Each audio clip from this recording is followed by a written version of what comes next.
both sides. Hardly see the road.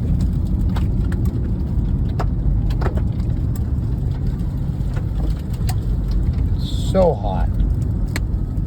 So hot. Unbelievable hot.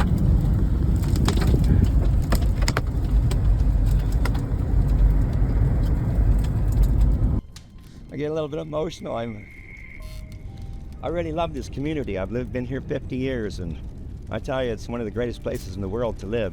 And we have gone through a hellfire shitstorm here, and it's been something to be part of the crew that stayed to fight for it. It was like Armageddon. Like, there were so many houses, you could see them. They were all just a big ball of flames. It was like so heart-wrenching. God, within an hour, the smoke was just incredible, and you knew it was coming. It was coming from one way, and then all of a sudden it came up the backside that I didn't even notice it was coming up, and basically just boxed in and pushed its way through. At that point, it was just a panic. Like, everything went dark around us, and the smoke just rolled in so heavy. You could see the glow on the mountain. The winds came up and blew that fire right into the Scotch Creek Valley, then headed into Meadow Creek Valley, and then shortly after that rounded Leopold Mountain into Scotch Creek. And I lost my business in Scotch Creek. A lot of people lost their homes. It was a very, very sad day. I can't help but feel for those in the community that felt like nobody else was fighting for them, and they had to go out and do it themselves. And there's many people in the community that were in that situation. There's in the more rural areas, that, them and their neighbors were all they had. And I can't say that I blame them for not leaving, because when there's nobody else fighting to save your property, and you don't have, as many of these people I understand they don't have fire insurance, this is their whole life.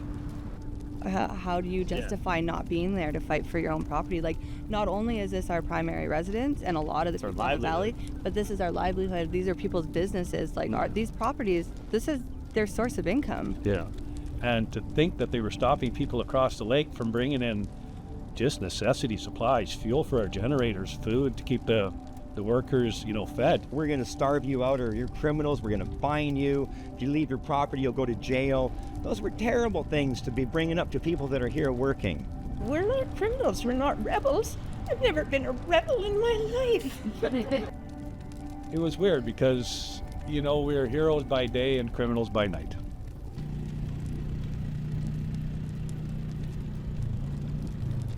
And then something really miraculous happened.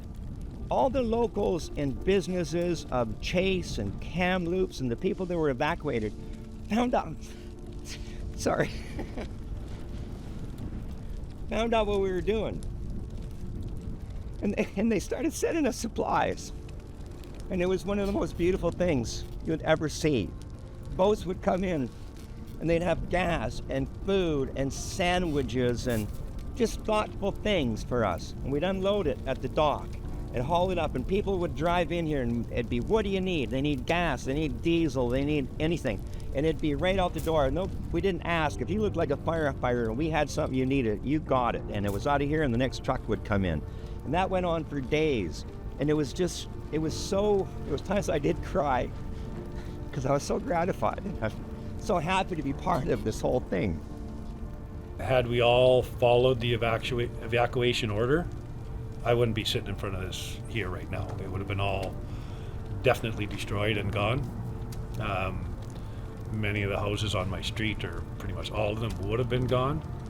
It was detrimental. I didn't leave or listen to, maybe the proper orders, because had we done that, as devastating as it is, it would have been much, much worse.